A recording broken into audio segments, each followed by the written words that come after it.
phone gbóná ni o, bóyá report ni o, but regardless, we'll continue our show. So let me quickly play this. So phone wa náà ti fẹ́ kú, so ẹja máa gbọ́ báyìí lọ. Fòdànù ní tọmọtọmọ lórí burúkú ọmọ ẹ pé àwọn ọ̀ràn kírun kò ní dáa fún ẹ Justin Hill ló wà ló máa ṣòfò dànù ní tọmọtọmọ tẹ̀mítẹ̀mí taratara ò ní jèrè. Ẹ̀yin tèmi, Lizzy Anjorin ó ṣàlàyé ìdí tí òun fi ń ṣẹ́ ìpè lójoojúmọ́. Ó ní kì í ṣe wípé ó náà kàn dédé jí lọ́jọ́ kan láti máa ṣẹ́ ìpè fún àwọn èèyàn tó wá fún òun o. Ó ní wípé òun ní Ìyábọ̀ Òjó ló kọ́ bẹ̀rẹ̀ ọ̀rọ̀ ìpè náà. Ó ní wọ́n kàn kọlu Ìyábọ̀ Òjó síta ní lọ́jọ́ náà lọ́hùn-ún. Ó ní Ìyábọ̀ Òjó bá bẹ̀rẹ̀ sí ní ṣẹ́ ìpè, àwọn ìpè ńláńlá ó bẹ̀rẹ̀ sí ní ṣẹ́. Arábìnrin yìí yóò sọ̀rọ̀ gidi gan torí wípé àwọn èèyàn ti sọ fún wípé kò jáwé àgbéjẹ́wọ́ lọ́wọ́ pé kó má máa ṣe ìpè bó ṣe ń ṣe yìí mọ́. Ṣùgbọ́n arábìnrin yìí ó ti sọ̀rọ̀ wípé kí gbogbo èèyàn kí wọ́n gbọ́ bí ọ̀rọ̀ náà bí ó sì ṣẹlẹ̀ láti bẹ̀rẹ̀, wípé kì í ṣe wípé òun kàn dédé bẹ̀rẹ̀ lọ́jọ́ kan. Ẹ̀yin èèyàn wa ẹ jẹ́ ká gbọ́ látẹnu Lizzy Anjorin.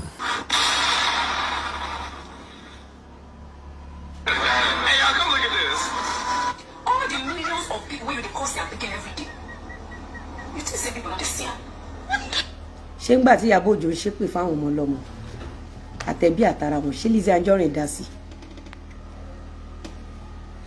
Ṣé Lizzy Anjorin dá sí nígbà tí Ìyábọ̀ Òjó ń ṣépè fún àwọn ọmọ ọlọ́mọ tẹ̀bí taratara wọn? Ṣé Lizzy Anjorin fọjọ́ kan dá sí? Ẹ wá bá wa bèè lọ́wọ́ Ìyábọ̀ Òjó wípé ṣé àdàbí tí Lizzy Anjorin ń pè àti èpè tóun ṣẹ́, ta ló guilty inú èmi àti Ìyábọ̀ Òjó àti Gistlover? Ta ló guilty? Tọ́wọ́ Ìyábọ̀ Òjó bá mọ́, ení kò yẹ kó ṣépè fọmọ òkókó, kò yẹ kó ṣépè fọmọ ọlọ́mọ. Ìyábọ̀ Òjó kò yẹ kó ṣépè fún ìyá oníyà, kò yẹ kó ṣépè fún bàbá oníbàbá. Ìyábọ̀ kò yẹ kó máa support àwọn Esabod, àwọn Dorcas, àwọn Sọjí láti lọ máa gbé ọmọ òkókó ṣépè. Ìyábọ̀ Òjó no matter what, kò yẹ kó join Gistlover láti lọ máa ṣépè fọmọ òkókó. Ó wrong. The reason why I'm exposing you is this: you know how to push fake narrative. Let me call those people to come and help me plug this thing. I will unplug speaker, put everything there. Call one of them for me to be fast. Call one of them for me. Fast. Ẹ wo adúrú èpè tí Ìyábọ̀ Òjó ṣẹ́ fún àwọn ọmọ òkókó, àwọn ọmọ ọlọ́mọ. Ṣé Lizzy Anjorin fẹnu sí? Àmọ́ níjọ́ tí Ìyábọ̀ Òjó tó ṣe kéèsì Dúmàtà, Ìyábọ̀ Òjó sọ wípé Lizzy Anjorin tó ń pe àdàbí ló ń ṣépè fọmọ ọlọ́mọ. Why did Ìyábọ̀ Òjó push narrative of Lizzy Anjorin, a victim of Gistlover, a victim of hundreds of blackmailers, a victim that has paid? Why did Ìyábọ̀ Òjó lied against Lizzy Anjorin, that Lizzy Anjorin is the one causing people's children? Why did Ìyábọ̀ Òjó lie? For those of you that are not understanding our English, Lizzy Anjorin doesn't curse. Lizzy Anjorin always say, if what you are saying against me is true, you are free. But if you are lying against me, may you never find favor with your children and unborn children. But Ìyábọ̀ Òjó, without even offending her, Ìyábọ̀ Òjó came online and caused people's children, unborn children, infants. And Ìyábọ̀ Òjó does not have any evidence in causing them. So now, what plug in for me? You want plug in call the tunnel?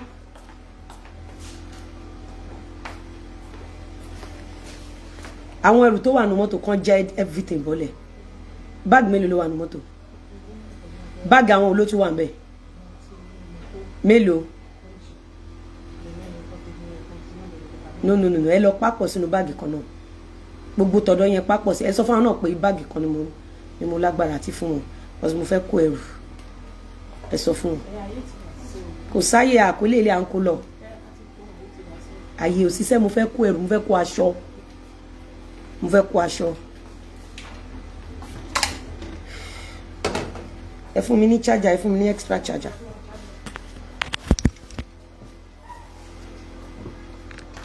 Now, let's listen to what Iyabo Ojo. Don't forget that this is Idumata. This is February 5, 2023. So Iyabo Ojo is justifying that Lizzy Anjorin a victim. They are telling the whole world the truth about what really happened. Iyabo Ojo said they purposely attacked me because I was cursing their children. And with this evidence that I was playing, who is actually cursing people's children? Is it Lizzy Anjorin or Iyabo Ojo? With this evidence. Now let's continue playing. Kilo fair you. No, those are they cause everything. They swear for everything. You see, say they carry their head and forget that day. You see, they carry their head and forget. On your page, you go come out. They swear. But Pikin will not do anything. God talk and say.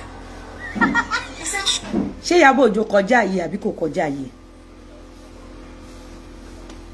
Ṣé Iyabo Ojo ó kọjá yìí àbí kò kọjá yìí? Guys, with this evidence, ṣé Iyabo Ojo kọjá yìí àbí kò kọjá yìí? Now, ẹ máa gbọ́. they are a gift from God. Make I advise you. Children are a gift from God. Yeah. God will mess with children. You guys be very careful. Iyabo Ojo is Naira Marley not someone's children and not someone's child. Is Baba Ijesha not someone's child? Is Lizzy Anjorin not someone's child? Is Lizzy Anjorin children not someone's children? Ẹ wá wo ọpọlọ bí Iyabo Ojo bó ṣe fi ń ba ayé àwọn èèyàn jẹ́ gba donation. Moments later. Ìràgbá fún gbogbo ilé òkùnkùn sẹ́. Alẹ́ nìkan nínú yín sẹ̀ tó bá lọ sórí péjì mi tó mú owó òṣì tó táìpù rọ́bìṣì sábẹ́ péjì mi ikú gbóná ló máa pàdé ẹ̀ ní lọ́sàn-án gbóná. Ta ló kọ́kọ́ bẹ̀rẹ̀ sí ní invoke ikú gbóná sí orí àwọn ọmọ ọlọ́mọ? Ta ló kọ́kọ́ bẹ̀rẹ̀ pẹ̀lú evidence tẹ̀rí? Ṣé mo dá sí nígbà tí Iyabo Ojo tó ń invoke ikú gbóná? Meanwhile, àwọn tó lọ sí page nǹkan tí Iyabo Ojo ń ṣe ló ń sọ o. But àwọn tó wá sí page tèmi àtàwọn tó stage show fẹ́ mi, èmi ń pe àdàbí fún wọn. Ẹ fún mi léèyàn kan tí mo ṣépè fún rí tí kò wá fún mi. Ẹ fún mi léèyàn kan tí ó ṣẹ̀ mí tí ó rò mí tí ó ń ṣe kó ti ṣe show bí a year 2 years or some months kí n tó lọ fún pẹ̀lú àdàbí. Ṣé Iyabo Ojo kọjá yẹ? Ta ló kọ́kọ́ ro ikú ru ọmọ ọlọ́mọ? Ta ló kọ́kọ́ wish ikú sórí àwọn ọmọ òkókó? Ẹ máa gbọ́ lọ. Káyé gbogbo yín pátápátá tẹjọ́ lórí burúkú ní máa gégùn fún gbogbo ilé ọkọ̀ọ̀kan. Àwọn olórí burúkú. Ta ló kọ́kọ́ kọ́ Lizzy Anjorin níṣẹ́ kan máa gégùn fún yàn? Ta ló kọ́ Lizzy Anjorin? Ta ló kọ́ Lizzy Anjorin? Ta ló kọ́kọ́ bẹ̀rẹ̀? Mo gbọ́. Sorry, speaker. Let me on our speaker. Enjoy your music. Where's our big speaker? Ta ló kọ́kọ́ bẹ̀rẹ̀? Guys, who started it? Who started it pé èèyàn kọ́kọ́ ń ṣépè fáwọn ọmọ òkókó, ọmọ kéékèèké, ta ló kọ́kọ́ ń ṣépè? Mo gbọ́. Àwọn wèrè really olóhùn lórí burúkú lóṣì ìyá aláyé àti bàbá alákùbà bẹ́ẹ̀ lọ́lọ́run aṣẹ́wó aṣẹ́jú ìyá ẹ̀ òṣà aṣẹ́wó ló bí. Ìyábọ̀ wọ́n pè é láṣẹ́wó lásán ó dẹ̀ bẹ̀ sí ní ṣe èpè fún wọn bọ̀ tó ń dáwó sọ́dọ̀ Dorcas nígbà tó ń sọ irú ikú tó máa pa wọn ọmọ ẹ̀. Ìyábọ̀ ó wà pẹ̀lú àwọn sọjí nígbà tó ń gbé bíbélì tí wọ́n print fọ́tò ọmọ òkókó tó ń sọ irú ikú tó máa pa wọn ọmọ ẹ̀. Iyabo Ojo. Now ẹ wá wo iye ọdún tí mo ti dákẹ́ fún Iyabo Ojo pẹ̀lú àwọn bloggers tó ń rán níṣẹ́ pẹ̀lú fídíò Iyabo Ojo tẹ́ ń wò yìí nǹkan tí Iyabo Ojo àtàwọn bloggers ti ṣe fún mi ṣé Iyabo Ojo lè gbà lórí àwọn ọmọ ẹ̀ ṣó lè gbà lórí ara ẹ̀? I want answer. Please, ẹ jẹ́ ká jọ máa communicate. This show, we are not here to bring down anybody. We are not here to attack Iyabo Ojo. We are not here to attack anybody. We are here to expose Iyabo Ojo. How Iyabo Ojo destroy people's children and pretend. How Iyabo Ojo curse other people's children. Hide the video and cut the victim's video to manipulate it on cyberspace. That is what we are exposing. Ogunride ìyá mi, Ogunride Abiodun Funke. Ìyábọ̀ Òjó máa ṣe èpè fún àwọn ọmọ ọlọ́mọ àtọ́jú ẹ̀. Ìyábọ̀ Òjó máa wá gé ìtẹ́ fi reply pẹ̀lú àdàbí awakọ̀ tiẹ̀ á wá lò sí ọ̀dọ̀ gbogbo àwọn tani àwọn Instagram tí Ìyábọ̀ Òjó ṣí fúnra ẹ̀ àtàwọn blogs tí Ìyábọ̀ Òjó ṣí fúnra ẹ̀. Akeem Befuro súnmọ́ mi níbí ẹjọ́ là gbógun rò ká tó sà mo sì ń bọ̀ wá sínú show ẹ̀ mo máa bọ́ sínú show ẹ̀ pẹ̀lú èpè àti ègún àti ìwọ o àtẹni tó wá gbèjà àtẹni tó ń gbèjà but I need to play Ìyábọ̀ Òjó's contributions to social media evil so that kò ní dá pé àwọn ṣépè fọ́mọ ẹ̀ wọ́n ṣàríkò tọmọ ẹ̀ wá Ìyábọ̀ Òjó náà rí ipò tí Lizzy Anjorin wà o Ìyábọ̀ Òjó rí ipò tí Florida wà ohun àti Gistlover tó jọ pawọ́pọ̀ post Florida lọ́jọ́ tí mo bí Florida gangan. Gbọ́ mi kan tí mi sọ fún yín Ìyábọ̀ Òjó ṣe kíni kọjú ẹ̀ sí mi Ìyábọ̀ Òjó ṣe kíni Ìyábọ̀ Òjó rí ipò màjèsín tí Florida wà Ìyábọ̀ Òjó rí inú oyún tí mo wà and you also evidence tí mo fi hàn Ìyábọ̀ tí mo send sí Ìyábọ̀ Òjó Ìyábọ̀ Òjó kí ló dé tó ṣe ń ṣe báyìí fún mi Ìyábọ̀ Òjó rí ipò tí mo wà o torí pé Ìyábọ̀ Òjó tún ti lọ push fake narrative láti sọ victim di ẹni ibi lójú àgbáyé and it's not going to happen. Gbọ́ mi ìkan nínú àwọn ọmọ tí Ìyábọ̀ Òjó ránṣẹ́ tábàkálé ní èjì bí méje ló wà lẹ́wọ̀n asàtẹ̀níyì